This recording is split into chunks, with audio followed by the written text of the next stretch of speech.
نشستوں پر بیٹھ جائیں.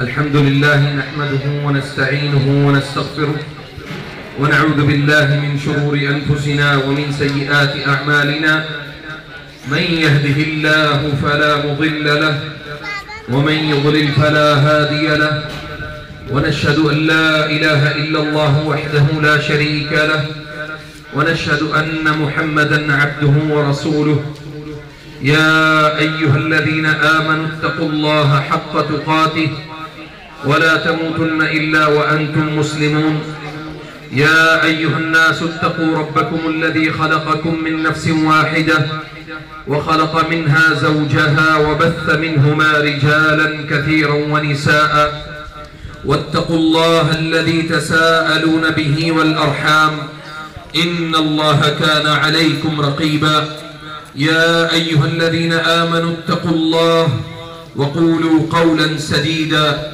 يصلح لكم أعمالكم ويغفر لكم ذنوبكم ومن يطع الله ورسوله فقد فاز فوزا عظيما. قال الله تبارك وتعالى وجعل لكم أزواجا لتسكنوا إليها وجعل بينكم مودة ورحمة. میں نے جو نکاح کا خطبہ ہے وہ میں نے پڑھا دیا ہے. اس کے بعد تھوڑی سی گفتگو کروں گا انشاءاللہ. اس کے بعد ہم ایجاب و قبول کی طرف آئیں گے، کیونکہ نکاح، شادی اور ہمارے خاندانوں کا آپس میں ملنا یہ ایک اسلامی روایت ہے، اسلامی معاشرت ہے، جس کو اللہ تعالیٰ نے ہمارے خاندانی نظام کے طور پہ ہمیں ایک تحفہ دیا ہے. دنیا کے اندر بہت سارے ایسے ممالک ہیں، بہت سارے ایسے معاشرے ہیں جہاں پہ شادیوں کا تصور نہیں ہے، اور وہاں پہ جیسے ہی بلوغت میں لڑکا اور لڑکی پہنچتے ہیں وہاں پہ وہ اپنے رشتوں کو قائم کر سکتے ہیں بغیر کسی اللہ تعالیٰ کے حکم کے. لیکن خاص طور پہ اسلام اور اسلامی معاشرت کو اپنانے والے خاندانوں کو اللہ تعالیٰ نے یہ تحفہ دیا ہے کہ تم شادیاں کرو، تمہارے ہاں اولاد ہو، تمہارا خاندانی ایک سسٹم ہو، خاندانی نظام ہو، تمہارے رحم کے رشتے ایک دوسرے کے ساتھ جڑیں، اور ان رشتوں کو جوڑنے کی وجہ سے اللہ تعالیٰ تمہاری نسلوں کے نشان بھی قائم رکھے، تمہارے قدموں کے نشان بھی قائم رکھے، اور تمہارے خاندانوں کے جو نشان ہے اللہ تعالیٰ ان کو قائم رکھے. اور وہ اسی صورت میں ہے جب آپ اللہ اور اللہ کے رسول کی اطاعت اور اس کی فرما برداری کرتے ہوئے آپ خاندانی نظام کو مضبوط کریں گے. اور بنیادی طور پہ نبی صلی اللہ علیہ وسلم نے فرمایا یا معشر الشباب، اے نوجوانوں کی جماعت.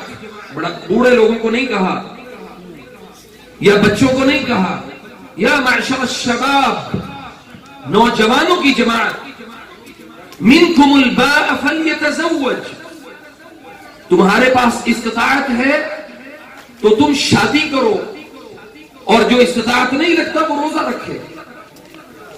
جو استطاعت نہیں رکھتا وہ روزہ رکھے، تاکہ وہ تمہاری شہوت کو کنٹرول کرتا ہے روزہ. اس لیے جس کے پاس استطاعت ہے رہنے سہنے، کھانے پینے، اوڑھنے بچھونے اور نار و نفقہ ادا کرنے کی استطاعت جس کے پاس ہے وہ شادیاں کرے. اور ویسے بھی اسلام میں ایک نہیں 4 شادیوں کی اجازت ہے، سب کو پتا ہے. تو سبحان اللہ، لیکن پہلی ہوگی تو آگے دوسری تیسری اور چوتھی ہوگی نا. اس لیے اللہ تعالیٰ نے اس خاندانی نظام کو مضبوط کرنے کے لیے شادیوں کا تصور ہمیں دیا. اور یہ اللہ تعالیٰ کا بڑا فضل ہے اور اس کا کرم ہے کہ کسی بھی خاندان کے اندر اللہ تعالیٰ یہ خوشی کا موقع لے کر آئے، اور اس خاندان کے اندر جب یہ ساری چیزیں، سارے معاملات طے پا رہے ہوں تو 4 چیزوں کا بہت زیادہ خیال رکھنا چاہیے. اور یہ نصیحت ہے ہر والدین کے لیے خاص طور پہ کہ اپنی اولادوں کو دیندار بنائیں، اپنی اولادوں کو دین سکھائیں. نبی علیہ الصلوۃ والسلام نے فرمایا کہ بھئی 4 چیزوں کی بنیاد پہ شادیاں ہوتی ہیں. پہلے نمبر پہ ہوتا ہے حسن، یہ ہماری میری اور آپ کی فطرت ہے. نمبر 2 ہے مال. نمبر 3 ہے اخلاق. نمبر 4 پہ ہے حسب اور نسب، یعنی اخلاق میں دین بھی آتا ہے.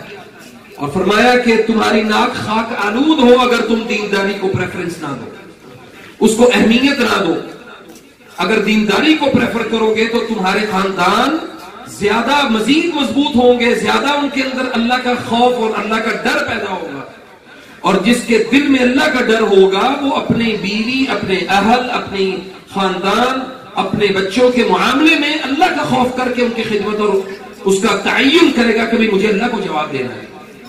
اور پھر نبی صلی اللہ علیہ وسلم نے فرمایا کہ بہترین صدقہ یہ ہے کہ تم اپنی بیوی کے منہ میں نوالا لا کے ڈالو، یہ بہترین صدقہ ہے. گویا کہ یہ ساری چیزیں ایک خاندانی معاشرے کے اندر، ایک خاندان کو نبی علیہ الصلوۃ والسلام نے یہ سکھا دی ہے کہ جب آپ اپنے خاندانوں کو جوڑو تو اس بنیاد پہ نہیں بس شادی ہوئی اور آپ بیاہ کے چلے گئے اور اس کے بعد تعلقات بھی ختم ہو گئے. یہ 2 خاندانوں کا تعلق دین کی بنیاد پہ مضبوط ہوتا ہے. 2 خاندان دین کی بنیاد پہ جو ملتے ہیں اللہ تعالیٰ اس میں زیادہ خیر و برکت پیدا کرتا ہے، نہ کہ آپ لالچ کی بنیاد پہ خاندانوں کو ایک دوسرے سے ملائیں گے. تو پھر آپ کو پتا ہے جہاں پہ خاندانوں میں لالچ آ جائے وہ خاندان بستے ہی نہیں، وہ چلتے ہی نہیں، ان کا نظام ہی نہیں چلتا. نظام وہاں پہ چلتا ہے، وہاں پہ قائم رہتا ہے جہاں پہ احساس قائم رہتا ہے، رشتہ داری کا احساس قائم رہتا ہے، رحم کے رشتوں کو ملانے کا احساس قائم رہتا ہے، احترام والدین کا، اپنے والدین کا، لڑکی اپنے خامن کے والدین کا اور لڑکا اپنی بیوی کے والدین کا احساس کرتا ہے. تو وہ خاندان ایک مضبوط بنیاد پر وہ قائم ہوتے ہیں. اس لیے یہ سب سے پہلے یہ نصیحتیں، یہ بہت زیادہ یہ میرے لیے سب سے پہلے اور پھر بعد میں آپ سب کے لیے ضروری ہے کہ ہم خاندانوں کو اگر ملائیں تو دین کی بنیاد پہ ملائیں. دنیا کی بنیاد پر خاندان نہیں ملتے اور نہ ہی وہ قائم رہتے ہیں، بستے نہیں ہیں. تو انشاءاللہ باذن اللہ ابھی خطبہ جو ہے وہ نکاح کا وہ میں نے ایک بھائی کا پڑھایا ہے، محمد عدنان اشرف کا. چونکہ آج ہمارے پاس 2 بھائی ہیں، 2 ہی بہنیں ہیں، تو نکاح جو ہے وہ یعنی خطبہ نکاح وہ دوسری مرتبہ پھر دوبارہ ہوگا. اور یہ بھی ذہن میں رکھیں نبی صلی اللہ علیہ وسلم نے کلمے والا نکاح نہیں پڑھایا. نبی صلی اللہ علیہ وسلم نے ایجاب و قبول والدین کا، یعنی اس کی جو لڑکا ہے اور لڑکی ہے ان کے دونوں کا ولی کا ہونا اس خاندان میں زیادہ ضروری ہے. اور اس کے بعد نبی علیہ الصلوۃ والسلام نے جو میں پہلے آیات 3 پڑھ چکا ہوں جس میں ایک آیت کا مفہوم یہ ہے کہ اتقوا اللہ وقولوا قولا سدیدا، کہ تم اللہ سے ڈرو اور جو بھی بات کرو سیدھی سیدھی کرو. یہ اس پورے خاندان کے سسٹم کی بنیاد ہے یہ ایک آیت کہ خاندانوں میں جھوٹ نہیں بولے جاتے، خاندانوں میں ایک دوسرے کے ساتھ ایک دوسرے کی روایات کو قائم رکھا جاتا ہے. اس لیے اس آیت کا اس میں پڑھنا زیادہ ضروری ہے. تو محمد عدنان بن اشرف آپ کا نکاح جو ہے وہ میں نے ماریہ بنت محمود کے ساتھ 5000 حق مہر کے عوض پڑھایا ہے. آپ نے قبول کیا؟ محمد عدنان اشرف ویسے تو ایک دفعہ بھی قبول کرنا کافی ہے، لیکن یہ کہا جاتا ہے کہ آپ 3 مرتبہ کہہ لیں تو چلیں وہ سٹیمپ ہو جاتی ہے. محمد عدنان اشرف آپ کا نکاح جو ہے ماریہ بنت محمود کے ساتھ میں نے 5000 حق مہر کے عوض پڑھایا. آپ نے قبول کیا؟ محمد عدنان اشرف آپ کا نکاح ماریہ بنت محمود کے ساتھ 5000 حق مہر کے عوض پڑھایا. آپ نے قبول کیا؟ نبی صلی اللہ علیہ وسلم نے فرمایا کہ جب ایجاب و قبول ہو جائے تو مبارکباد. یہ ہمارا چونکہ بر صغیر پاک و ہند کا ایک سلسلہ ہے کہ ہم کہتے ہیں جی مبارک ہو مبارک ہو، لیکن آپ میرے ساتھ ایک دعا پڑھیں. اس دعا کا مفہوم میں آپ کو بتا دوں، اقسم باللہ اتنی برکت ہے اس دعا کی وجہ سے، سبحان اللہ.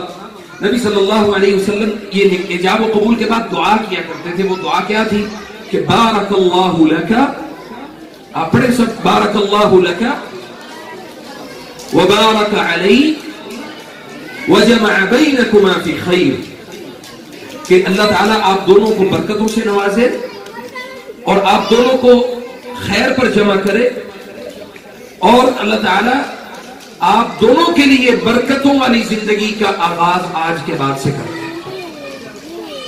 جزاک اللہ خیر. چلیں جی انشاءاللہ ابھی دوسرا ہم نکاح ہے خطبہ جو ہے وہ پڑھیں گے انشاءاللہ. بسم اللہ الرحمن الرحیم. الحمد للہ رب العالمین. الحمد للہ حمدا کثیرا طیبا مبارکا فیہ. اللہ اکبر. الحمد للہ والصلاة والسلام على رسول الله وعلى آله وصحبه أجمعين. أما بعد يا أيها الذين آمنوا اتقوا الله حق تقاته ولا تموتن إلا وأنتم مسلمون. يا أيها الناس اتقوا ربكم الذي خلقكم من نفس واحدة وخلق منها زوجها وبث منهما رجالا كثيرا ونساء واتقوا الله الذي تساءلون به والأرحام إن الله كان عليكم رقيبا. يا أيها الذين آمنوا اتقوا الله وقولوا قولا سديدا يصلح لكم أعمالكم ويغفر لكم ذنوبكم ومن يطع الله ورسوله فقد فاز فوزا عظيما. زہیب بن طاہر رشید آپ کا نکاح صبا محمود کے ساتھ حق مہر جو ہے وہ 5000 متعین کیا گیا ہے. آپ کا نکاح پڑھایا, آپ نے قبول کیا.